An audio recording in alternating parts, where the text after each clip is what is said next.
좋아지고 좀 더 마시면 사자처럼 거칠고 사람이 용감해지고 더 술을 마시게 되면 원숭이처럼 춤추고 재롱을 피우게 되며 완전히 마셔서 취하게 되면 돼지처럼 추잡하게 변하게 되었다. 그런 이야기가 있습니다.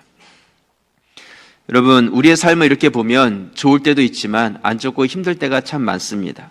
기쁠 때보다는 한숨이 나오고 때로는 욕이 나올 때가 많이 있습니다. 여러분, 그것이 정상입니다. 정상이에요.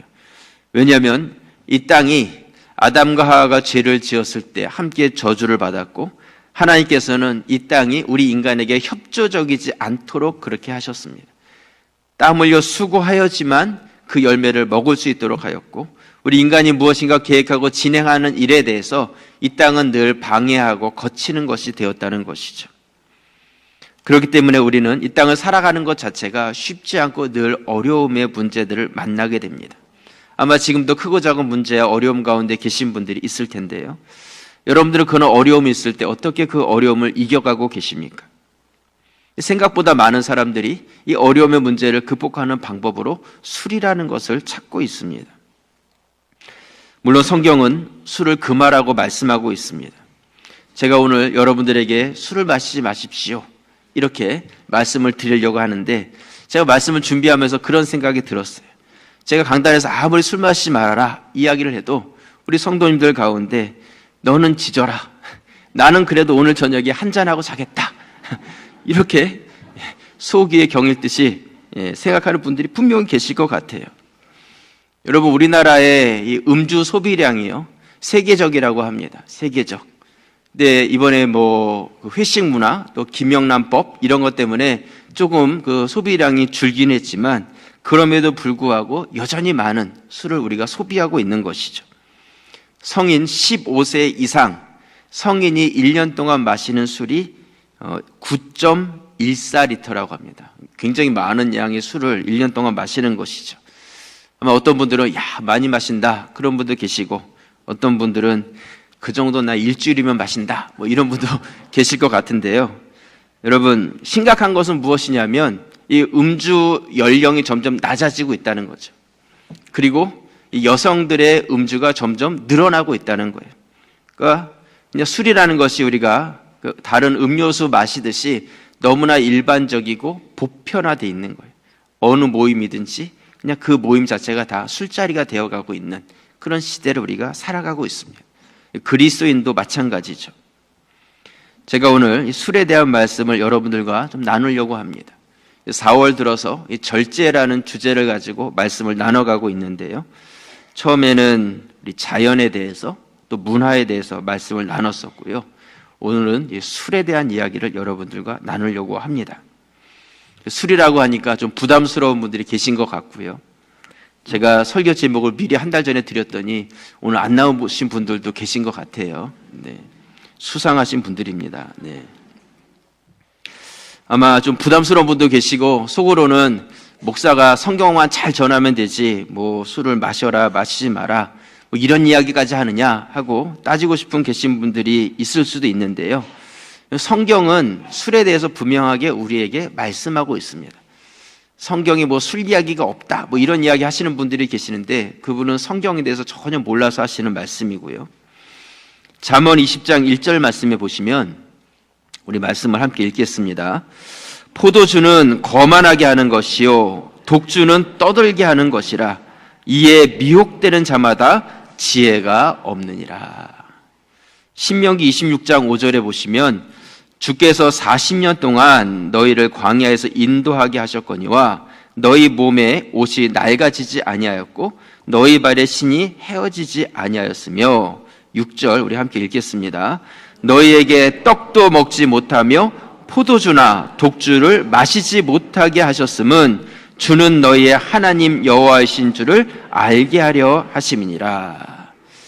이스라엘 백성들이 광야길을 걸어갈 때 술을 취해서 걸어가지 않도록 하나님께서는 술을 금하셨다 말씀하고 있습니다.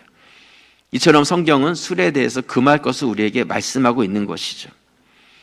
술 때문에 인생을 망친 사람들이 얼마나 많이 있습니까? 운전을 하다가 자기 자신뿐만 아니라 다른 사람과 그 사람의 가정까지도 망가뜨리는 이런 일들이 있죠. 술 취해서 평생 후회하는 그런 실수를 저지른 그런 사람들도 있습니다. 술김에 다른 사람들과 싸우기도 하고 하지 말아야 될 그런 말을 행하기도 합니다.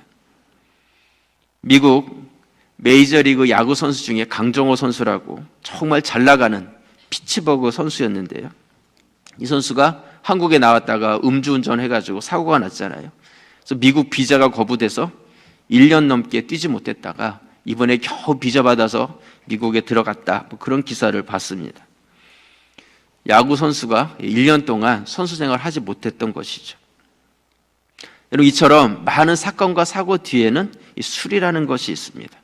그냥 우리는 볼 때는 이런 일이 있었네, 저런 일이 있었네, 살인사건이 있었네, 뭐 별의별 일들과 사건들을 우리가 보고 있지만 그거 조금만 더 이렇게 기사를 이렇게 좀 더 주의 깊게 보면 그 뒤에는 항상 술이라는 것이 따라오고 있는 것을 보게 된다는 것이죠. 그렇기 때문에 우리가 술이라는 주제를 가지고 그 말씀을 나누는 것은 가장 중요한 주제이기도 하면서 또 성경적인 주제라는 것입니다. 그래서 오늘 말씀의 제목을 술로부터 자신을 지키는 그리스도인 이렇게 정했습니다. 술로부터 나를 어떻게 지켜갈 수 있겠는가? 먼저 첫 번째로요, 술로부터 자신을 지키기 위해서는 술을 마시지 말아야 합니다. 좀 첫 번째 이 포인트를 좀 제가 이렇게 정하면서 좀 이렇게 신선하면서도 그렇구나 하고 좀 좋은 포인트를 정하면 좋을 것 같은데 이게 너무 당연한 거예요. 너무 당연한 말을 제가 정해놓고 좀 신선하지 않다. 근데 이 말을 이렇게 정해놓고 계속 묵상하다 보니까 너무 당연하면서도 너무 지키기 어려운 것. 술에 대해서 그냥 안 마시면 되는 것을 알면서도 너무 지키기 어려운 것이 바로 이 말이 아닌가, 그런 생각을 갖습니다. 오늘 창세기 9장 20절 말씀에 보시면요, 노아가 농사를 시작하여 포도나무를 심었더니 21절 함께 읽겠습니다. 포도주를 마시고 취하여 그 장막 안에서 벌거벗은지라. 노아가 농사를 시작하면서 포도나무를 심고 있습니다. 그리고 포도를 수확했겠죠. 노아의 가족이 몇 명이었어요? 8명이었습니다. 8명이 다 먹고도 남을 만큼 많은 양의 포도가 아마 수확이 됐을 것입니다. 노아는 이것을 오랫동안 저장하기 위해서 술을 만들 것을 결정을 한 것이죠. 그래서 포도나무를 심은 것, 술을 만드는 것, 그것 자체가 그에게 문제가 있었습니다.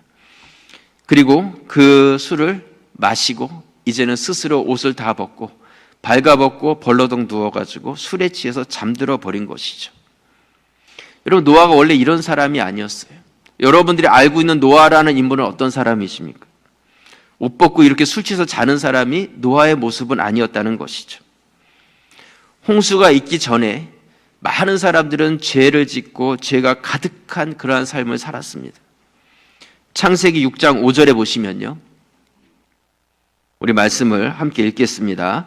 여호와께서 사람의 죄악이 세상에 가득함과 그의 마음으로 생각하는 모든 계획이 항상 악할 뿐임을 보시고, 죄악이 가득하고 마음과 계획이 다 악할 뿐임을 보셨다. 창세기 6장 11절에 보시면요, 그때 온 땅이 하나님 앞에 부패하여 포악함이 땅에 가득한지라. 하나님이 보신즉 땅이 부패하였으니 이는 땅에서 모든 혈육이 있는 자의 행위가 부패함이었더라. 13절 함께 읽겠습니다.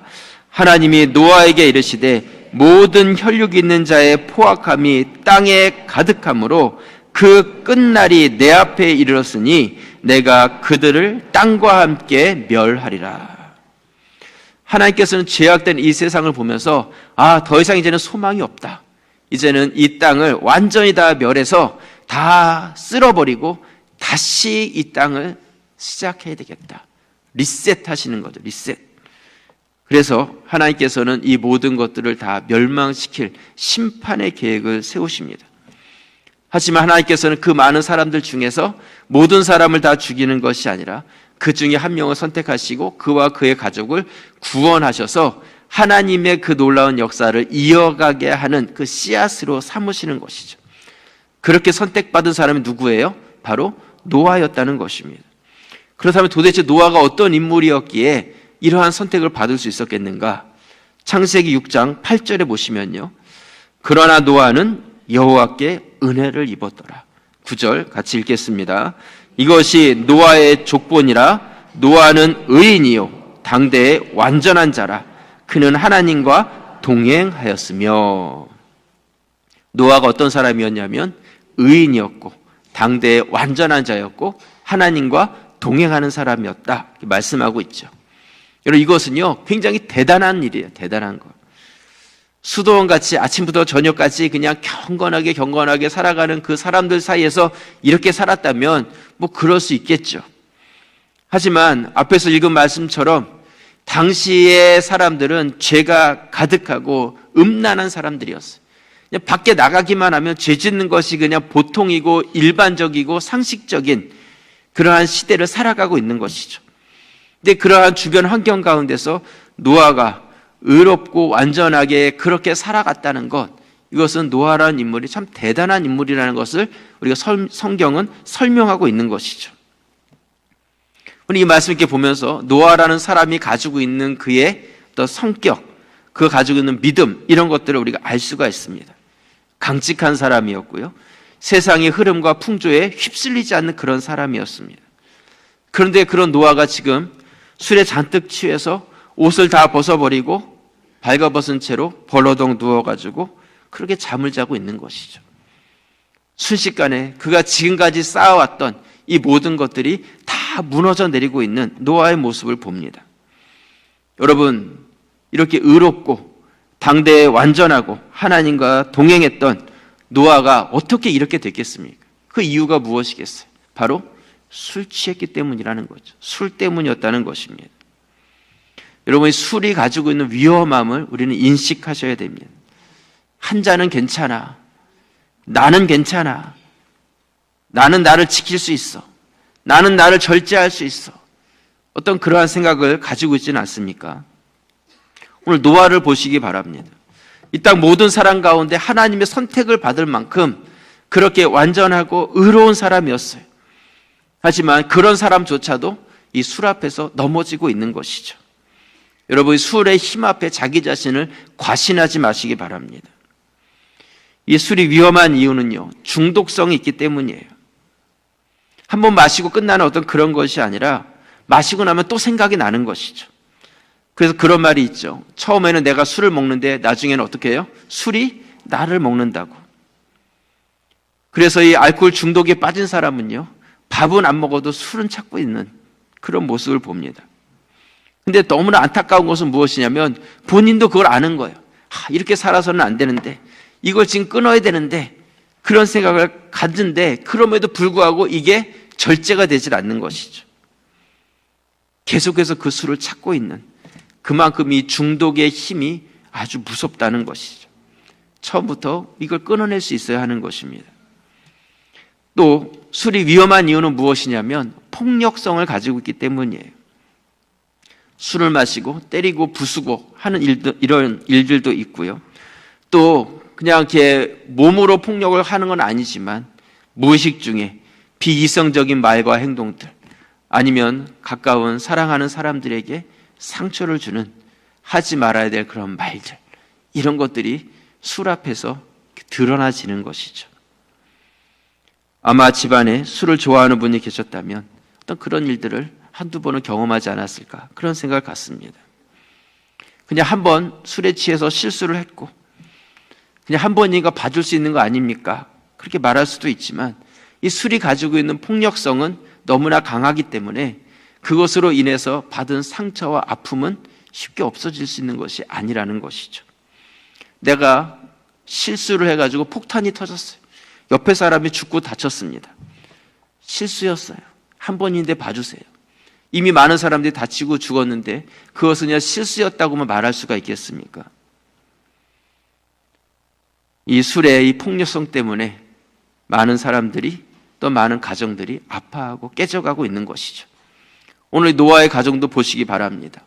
이 홍수로 인해서 모든 사람이 죽는 그러한 심판 앞에서 이 8명이 똘똘 뭉쳐가지고 방주를 만들고, 그리고 그 방주에 들어가서 그들이 한 배를 타고 이 목숨의 위기를 지나서 여기까지 온 사람들이었어요. 그런데 노아가 이 술을 한번 마시고 취함으로 인해서 그 결과는 어떠했습니까? 그의 아들 중에 하나가 저주를 받아서 그와 그의 후손들이 다 저주를 받게 되는 이 가족 안에 이러한 깨어짐의 역사가 일어나게 된 것이죠. 바로 이 술이 가지고 있는 폭력성, 그 힘이 이 가정 가운데 이런 파괴를 만들어내고 있는 것을 보게 됩니다. 여러분, 술은 처음부터 마시지 않는 게 맞습니다. 미국에서는요, 1월 달을 드라이 제뉴얼이라는 말을 씁니다. 이 드라이라는 뜻이 그냥 뭐 말랐다는 뜻도 있지만 이 금주라는 의미가 있거든요. 그래서 이 드라이 존, 드라이 에어리어 뭐 이런 것이 있어서 술을 마시고 술을 파는, 그러니까 술을 팔고 살 수 있는 지역이 있고요. 또 팔지 않는 지역이 있습니다. 우리 생각에는 뭐 아무 가게나 가면 술 다 파니까 술 살 수 있겠지 생각할지 모르지만 미국에 혹시 가서 보시면 이 술을 파는 지역이 있고 팔지 않는 지역이 있어요. 그래서 이 술을 파는 그런 가게를 리콜 스토어라고 이야기하는데 이 리콜 스토어가 있는 지역이 있고 없는 지역이 있습니다. 그래서 한 해가 시작되는 1월 달에는 금주의 달로 정해가지고 술을 마시지 않겠다 이렇게 캠페인처럼 하는 그런 일들이 있다는 것이죠. 그만큼 끊으려고 노력하고 그러면서도 끊기가 어려운 것이 바로 술이라는 것입니다. 여러분, 그렇게 술이라는 것은요, 강력한 힘을 가지고 있습니다. 내가 술을 마시지 않고 두었을 때는 아무런 힘도 없지만 그 술을 내가 마시기 시작하면서 그 술은 내 안에서 술이 가지고 있는 그 힘을 발휘하기 시작하는 것이죠. 오늘 제가 술에 대한 이야기를 자꾸 하니까 어떤 분은 이제 끊어야 되겠다 이런 생각을 갖는 분도 계시고 어떤 분은 한 잔 생각이 더 나네 뭐 이런 분도 계실지도 모릅니다. 여러분, 술이라는 것은요, 하나님께서 왜 금하고 계시느냐? 그것은 술은 하나님께서 창조하신 하나님의 이성대로 우리가 행동하고 판단하고 말하지 못하게 하기 때문이에요. 술에 취하게 되면 비이성적으로 말하고 휘청거리게 되고 횡설수설하게 되는 것이죠. 하나님께서 우리 믿는 자들이 그런 삶을 살기를 원하시지 않기 때문입니다. 하나님께서 우리가 술의 힘에 의해서 술 취한 인생이 아니라 성령에 취한 삶을 살기를 원하십니다. 잘 아는 말씀이죠. 에베소서 5장 18절 말씀. 이 말씀을 함께 읽겠습니다. 술 취하지 말라. 이는 방탕한 것이니 오직 성령으로 충만함을 받으라. 여러분, 세상의 힘, 술의 힘이 아니라 성령의 힘, 성령의 인도하심 따라 살아가는 우리 성도들이 되시기를 주님의 이름으로 축원합니다. 두 번째로요, 우리 술로부터 자기 자신을 지키기 위해서는 내가 왜 술을 마시는지에 대해서 알아야 합니다. 술 마시는 자들에 대해서 우리가 좀 알 필요가 있다는 것이죠. 여러분, 왜 술을 마십니까? 대답하시는 분은 수상한 분이세요. 왜 술을 마십니까? 오늘 본문에서 노아가 왜 술을 마셨다고 생각을 하십니까? 술을 안 마시면 안 되는 어떤 그런 이유가 노아에게 있었다고 생각을 하십니까? 천국에 가면 한번 물어보세요. 왜 그때 술을 마시고 옷 벗고 잤습니까? 오늘 창세기 9장 22절 말씀에 보시면요, 가나안의 아버지 함이 그의 아버지의 하체를 보고 밖으로 나가서 그의 두 형제에게 알림해 23절 함께 읽겠습니다. 셈과 야벳이 옷을 가져다가 자기들의 어깨에 메고 뒷걸음쳐 들어가서 그들의 아버지의 하체를 덮었으며 그들이 얼굴을 돌이키고 그들의 아버지의 하체를 보지 아니하였더라. 노아가 술을 마셨습니다. 벌거벗고 잠을 잘 정도로 취해 있었어요. 노아가 술에 취해서 잠을 자는 동안 한 가지 사건이 있었는데 노아의 아들 중에 함이라는 아들이 장막에 들어와서 보니까 아버지의 자는 모습이 볼만한 것이죠. 벌거벗고 자는 그 아버지를 보고 그 아들이 다른 형제에게 와서 이야기를 합니다. 저 장막에 가봤느냐? 지금 아버지가 어떻게 하고 있는지 아느냐? 술 잔뜩 취해가지고 지금 벌러덩 누워서 잠을 자는데 옷을 다 벗고 있더라. 아버지를 비웃듯이 그렇게 이야기를 한 것이죠. 근데 그 이야기를 들었던 다른 형제 셈과 야벳이 그렇다면 우리가 아버지를 좀 덮어줘야 되겠다, 이런 마음을 가지고 옷을 준비해서 뒤로 어깨에다가 그 옷을 메고 아버지를 보지 않고 뒷걸음질 쳐서 들어가서 아버지의 부끄러움을 덮어주는 이런 일이 있었습니다. 근데 이런 일이 있었던 것을 노아는 그 당시에 전혀 알지 못했어요. 왜요? 술에 취해 있었기 때문에. 여러분, 술에 취하면 감각을 잃어버립니다. 그래서 술 마시는 분들에게 왜 술을 마십니까? 이렇게 질문을 하면 많은 분들이 뭐라고 대답하냐면 현실의 어려움을 잊기 위해서 술을 마신다, 그런 말을 합니다. 이번에 제가 이 술에 대한 설교를 이렇게 준비하면서 이렇게 책들을 이렇게 보다 보니까 한 목사님의 글을 대하게 됐습니다. 이 목사님은 아버지가 알코올 중독자였습니다. 늘 저녁이 되면 술을 먹고 집에 들어오셨어요. 술에 취해서 들어오는 아버지를 집에서는 맞이하는 것이죠. 그 결과는 집에는 늘 싸움과 큰 소리가 그치지 않았다고 합니다. 알코올 중독자였던 아버지가 싫고 미웠다고 합니다. 그렇게 청소년기를 지나서 성인이 되면서 그때부터 아버지에 대해서 조금씩 이해가 되기 시작했어요. 아버지는 한국 전쟁 때 조부모님과 함께 북한에서 내려온 실향민이었습니다. 모든 것들을 다 북한에다 두고 빈털터리로 남쪽으로 내려왔는데 그 아버지가 23살에 가장이 돼서 16명의 16명의 식구들을, 가족을 책임져야 되는 그런 위치가 된 것이죠. 여러분, 매일매일 그 16명이라는 그 사람을 자기 어깨에 짊어지고 살아갔을 그 아버지의 모습을 이 아들이 조금 나이가 들어서 이해가 되기 시작하는 것이죠. 그 삶의 무게가 얼마나 무거웠을까. 16명의 그 생존의 문제를 어깨에 짊어지고 살아갔을 아버지의 삶의 무게. 아버지가 매일매일 술을 마시고 취하지 않고 참 살기 어렵지 않았을까. 뭔가 그 현실적인 어려움을 수리를 통해서라도 잊고 싶지 않았을까. 그런 것들을 이렇게 느끼게 되었다. 그런 것을 보았습니다. 여러분, 사람들은 고통을 잊기 위해서 술을 찾습니다. 제가 성경에 술을 마시지 말아라 이런 말씀들이 있다고 말씀을 드렸는데요. 사실은 성경이 술에 대해서 부정적으로만 말씀하고 있는 것이 아닙니다. 성경은 술을 우리에게 마시라고 이야기하는 말씀도 상당히 많이 있습니다. 시편 104편 15절 말씀에 보시면요, 사람의 마음을 기쁘게 하는, 우리 같이 한번 읽겠습니다. 사람의 마음을 기쁘게 하는 포도주와 사람의 얼굴을 윤택하게 하는 기름과 사람의 마음을 힘있게 하는 양식을 주셨도다. 누가요? 하나님이 우리의 마음을 기쁘게 하는 술도 주셔서 마시도록 해주셨다고 말씀하고 있는 것이죠. 이거 우리 얼마 전에 매일 성경을 통해서 묵상했던 시편 102편 말씀이고요.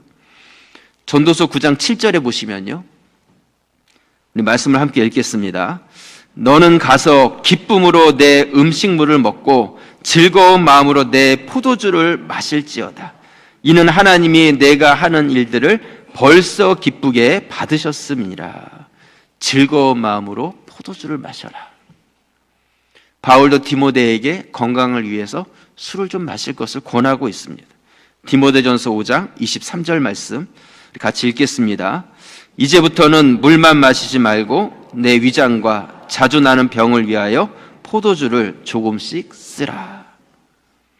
우리 예수님께서도 잔치집에 술이 떨어져서야 되겠느냐? 포도주가 떨어진 그 잔치집에 물을 포도주로 바꿔가지고 그 술을 공급해 주시죠. 제자들을 모아놓고 성찬식을 행할 때에도 포도주를 따라서 주시면서 이게 내 피다, 받아서 마셔라 말씀을 해주셨어요. 여러분, 왜 술을 마시는가에 대한 이야기를 나누고 있습니다. 아마 성도들 가운데서도 생각들이 서로 같지 않을 것입니다. 지금도 술을 마셔도 된다, 마시면 안 된다에 대한 논쟁이 우리 믿는 자들 안에서 계속되고 있어요. 성경이 술을 금하고 있기 때문에 마시지 말아라 이렇게 말하는 분도 있고요. 또 어떤 분들은 성경은 술을 금하지 않았다. 19세기의 경건주의자들이 술에 대한 폐해가 너무나 컸기 때문에 우리 믿는 자들이 금주해야 된다고 금주령을 내렸기 때문에 그 뒤로부터 우리 교회가 술을 마시지 않도록 된 것이지 원래 성경은 술을 금하지 않은 것이다, 이렇게 주장을 합니다. 오늘 예배 마치고 수모임에 가셔서 술에 대한 이야기 한번 서로 나눠보시기 바랍니다. 아마 서로 의견들이 분분하실 거라고 생각을 합니다. 중요한 것은 무엇이냐면 우리 마음의 문제예요. 내가 왜 술을 마시는가? 앞에서 웨스트민스터 소요리 문답 첫 번째 질문, 인간의 제일 되는 목적이 무엇인가? 하나님의 영광을 위해서, 또한 그를 즐거워하기 위해서 우리가 살아가는 것이죠. 여러분, 하나님을 즐거워해야 될 사람이 하나님을 즐거워하는 것이 아니라 술을 즐거워하면서 살아갈 때 그것이 어떻게 하나님의 영광이 되겠습니까? 이게 죄냐 아니냐 이것을 따지기보다 내가 행하는 이것이 하나님께 영광이 되고 있는지를 우리가 생각해 보시기 바랍니다. 만약 제가 가자제일교회 담임 목사로서 술에 잔뜩 취해가지고 이 동네를 막 다니면서 고래고래 소리를 지르고 노래를 부르고 그리고 만나는 사람 멱살 잡고 싸움질하고 만약 그랬다고 생각해 보시기 바랍니다. 어떻게 되겠어요? 아마 장로님들 임시당에 열자고 하실 거예요. 이게 옳고 그름의 문제가 아니라 하나님 영광을 가리는 것이죠. 여러분, 제가 오늘 이 술이라는 주제를 가지고 이야기하고 있지만 사실 이것은 그냥 제가 여러 가지 것 중에서 샘플적으로 술이라는 주제를 선택을 한 거예요. 여러분, 지금 한국 교회 또 목회자들 이 안에 참 부정한 일들과 잘못된 것들과 이런 일들이 계속해서 이렇게 일어나고 있는 것이죠. 이 술이라는 것은 그냥 대표적인 한 가지 이야기지 지금 이 한국 교회와 믿는 자들 가운데서 서로 간에 이런 논쟁이 되면서 그러면서도 그것을 절제하지 못하고 그렇게 행해가는 일들이 많이 일어나고 있는 것이죠. 교회들마다 이야기합니다. 우리 교회는 괜찮은데 왜 다른 사람들이 저러는지 모르겠어요. 우리는 뭐 문제 없는데 다른 사람들이 뭐라고 하는 것입니다. 근데 중요한 것은 무엇이냐면 본인들은 괜찮을지 모르지만 사회 안에서는 하나님의 영광이 가려지고 있는 것이죠. 이런 것들이 사람들로 하여금 교회와 기독교에 대해서 마음의 문을 닫게 하고 전도의 문을 막아버리고 있는 것이죠. 제가 4월 들어서 이 절제라는 주제를 가지고 자연, 문화, 술 이런 것에 대한 말씀을 드리고 있는 것은 이것이 우리를 구원을 받고 못 받고의 그런 문제는 아니지만 구원받는 자의 우리의 삶의 태도와 우리의 모습들이 너무나 하나님의 영광을 가리면서 살아가고 있는 우리들이었기 때문에 우리가 이것을 한번 돌아보고 세상 가운데서 우리는 괜찮다고 이야기하면서 오히려 하나님 영광을 가리는 우리들이 이제는 우리 자신들이 바뀌어져야 된다는 거예요. 나가서 예수 믿으세요, 예수 믿으세요 말은 하지만 나는 바뀌지 않으면서 어떻게 예수 믿으라고 이야기하고 그것이 영향력이 될 수가 있겠습니까? 내가 변하지 않고는 전도가 될 수 없는 것이죠. 내가 은혜를 받고 내가 그 말씀 앞에서 내 행실의 변화가 일어날 때 어두운 세상 가운데서도 그들 안에 빛된 삶을 살아갈 수 있는 것입니다. 무엇을 먹느냐, 무엇을 마시느냐, 먹든지 마시든지 그것이 중요한 것이 아니라 여러분들 안에 하나님의 영광이 되는지를 여러분들이 생각하시고 하나님 영광 되는 것을 선택하는 믿음의 성도들이 되시기를 주님의 이름으로 축원합니다. 기도드리겠습니다. 은혜 감사합니다. 주신 말씀 감사하고 나의 모습 가운데 절제되지 못한 모습들이 있다면